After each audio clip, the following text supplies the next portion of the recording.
So thank you. This is beautiful. So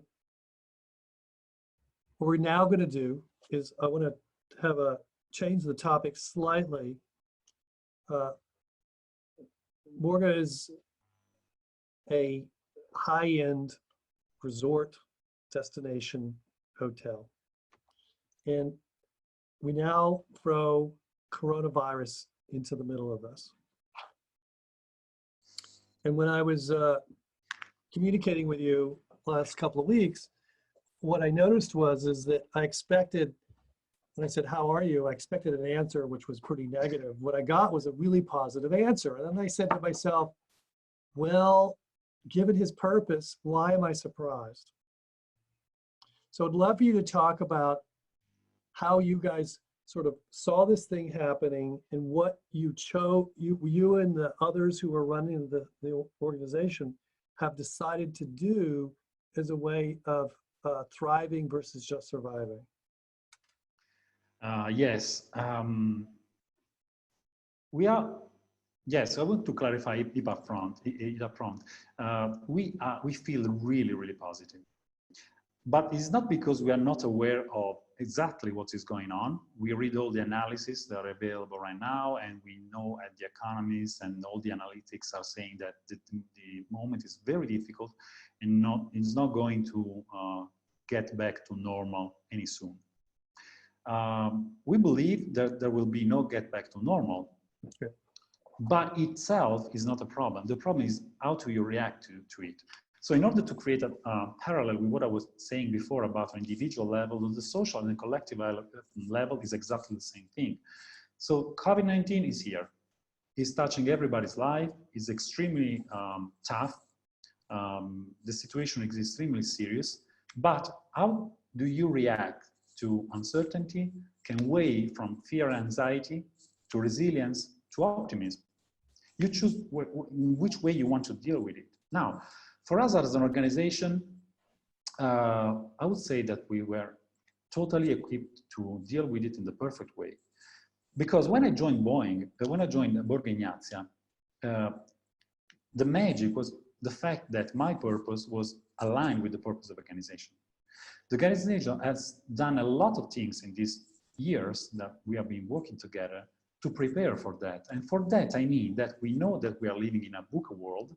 We know that our reality is volatility, uncertainty, complexity, and ambiguity. And we know that our world is really struggling under the burden of its own complexity.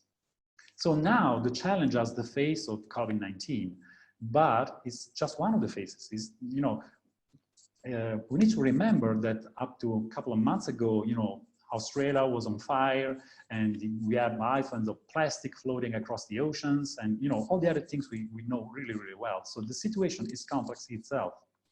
What's the difference with COVID-19?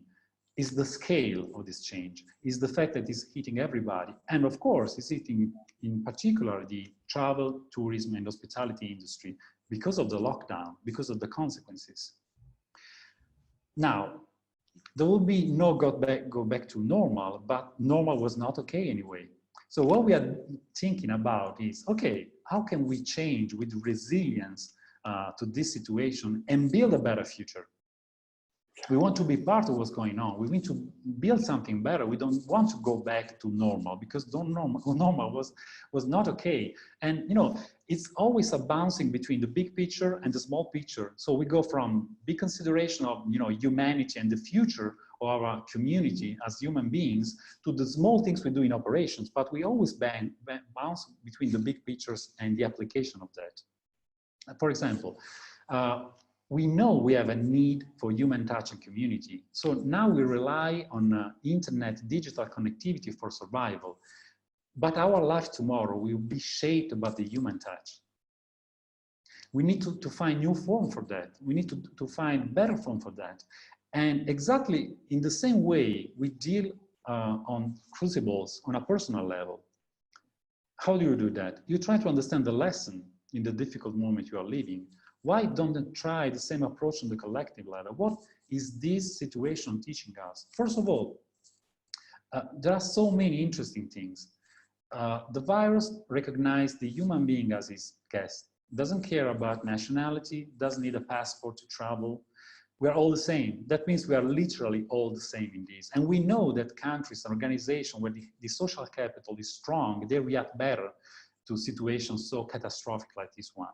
So social capital, sense of community, sense of belonging to something is something definitely we need to tap on in order to get out of this situation. It's bringing the fact that dignity again on the frontline workers. Now everybody's realizing that the food we eat, the coffee we drink, the clothes we dress, there is a lot of work to produce these things we enjoy. Our new heroes are nurses and doctors and people saving life in hospitals. And these people are acting because they believe in what they do, because of their purpose. They're giving their life in this situation. What does it look like then? What's the, so most everybody else's view of your industry is that everybody got laid off. And well, this is a very interesting topic. Terrible, right? What we did, they're not coming back. So what's it like there? Yeah, I wanted to step a little back on the beginning of the COVID-19 because, you know, Italy, so after China, Italy was the country that was, the most by the emergency. And it's interesting because it seems like Italy was looking at China like saying, oh, guess what is happening in China, but we don't care. I mean, it's not really related with us. And then a month later, Lombardy in Italy and Milan was shut down and red area. Which is northern Italy. Now you're in southern Italy, so you're southern Italy was the safest zone compared with the epidemic outbreak. But nevertheless, we as a community at Borgo Egnazia, we were watching what was going on. So we were talking about it and talking with the staff. So we have embraced an horizontal leadership model. So when it comes to brainstorming and discussing ideas, everybody is on the same level. So we discuss and we actually want feedback and ideas from everybody in the team. So we were looking very closely at the evolving of the situation. And we were balancing risk and opportunity. I still remember at the beginning, the experts saying in TV that this is just a flu, it's gonna be over in 2 weeks, things like that. We considered that that could be a major disruption.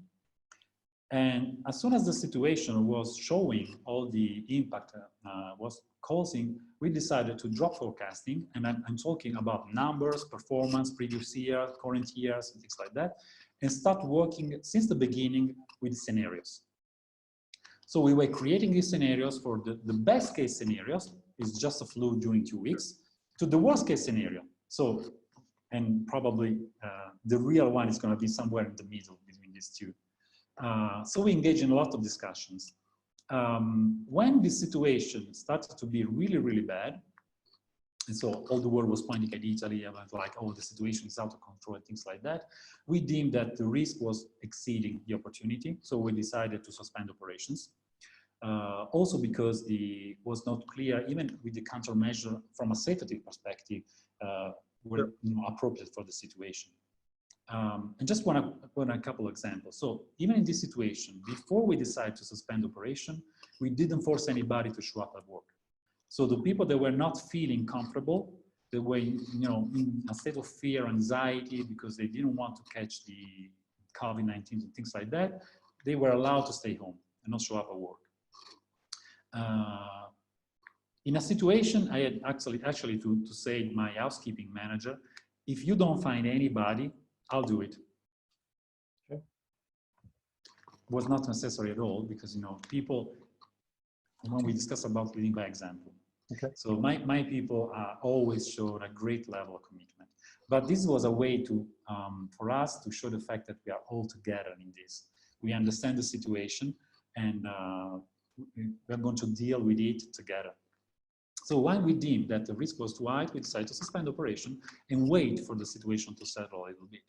Right now, very probably we're going to be the first to reopen because in the meanwhile, we have been digging a lot and in advance compared with the government disposition, prescription, and so on about new procedures.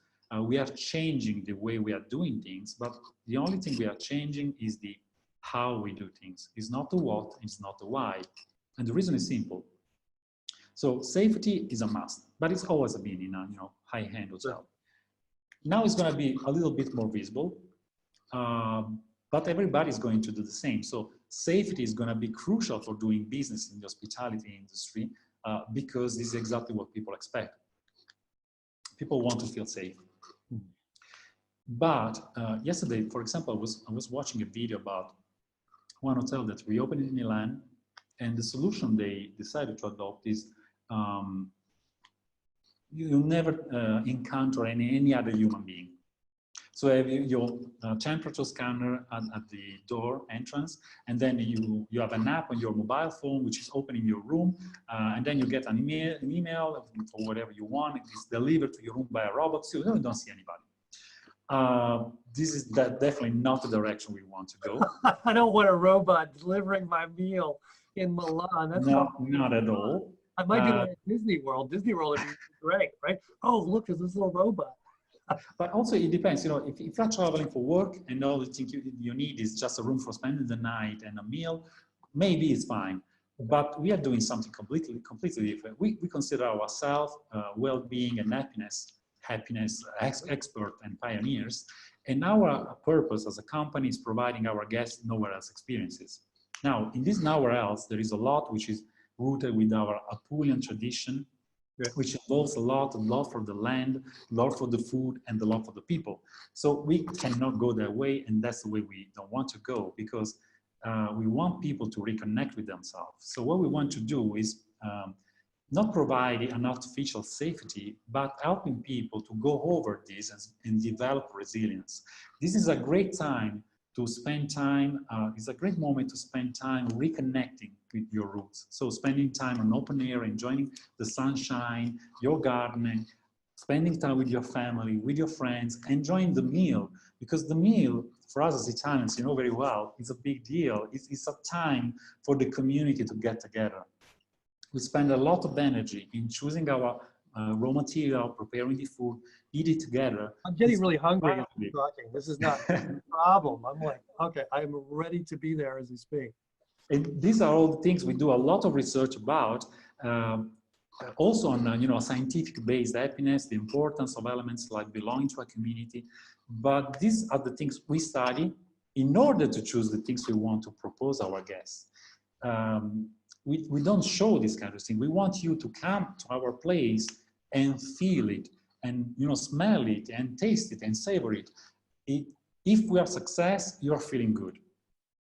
We don't need any other things. It's not about engaging on a mental level or a logical level, explaining the difference between this product and another one only. It's about having people really reconnected with themselves and feeling good.